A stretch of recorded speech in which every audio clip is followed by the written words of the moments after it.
L'association Ayons Pitié de Louis est une association de promotion des droits des enfants.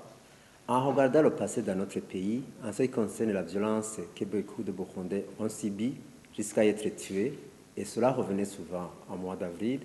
Ici, on donne l'exemple des 40 enfants de Bouta, petit séminaire de Bouta, diocèse de Bururi, c'était du pays, assassinés la fin du mois d'avril 1997, c'était exactement le 30, pour avoir refusé de se séparer selon les ethnies. Ici, je rappelle qu'il y avait un groupe de rebelles à l'époque qui allait tuer les enfants. On les a demandé de se séparer, les enfants ont refusé de se séparer. Et du coup, ces enfants ont été assassinés. Alors, aujourd'hui, nous avons organisé une conférence de presse et a pour le thème « Refusons la violence, négocions paisiblement ». Nous lançons cette campagne pour sensibiliser les valeurs de Martin Luther King.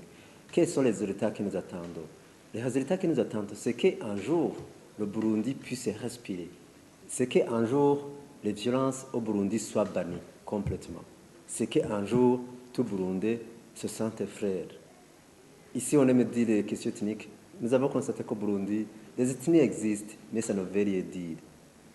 À Monthutu et à Montutsi, tous ce sont des Burundais. Et ils sont appelés à se sceller la main dans la main pour reconstruire le pays. Et nous avons constaté que ce sont seulement un groupe de personnes qui sont dominées par l'amour de soi, qui sont souvent l'origine des violences. Alors nous voulons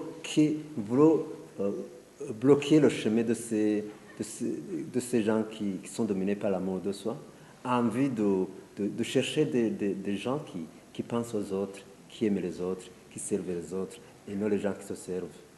C'est à ce cadre alors que une des valeurs de Martin Luther King que nous prenons au hasard, c'est la non-violence, qui dit que la non-violence choisit l'amour et non la haine.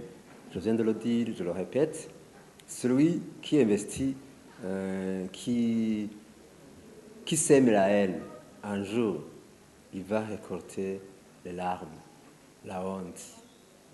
Un jour, soit il va se retrouver devant la justice, ou sa conscience n'est pas tranquille. Alors que celui qui sème l'amour, il est toujours libre.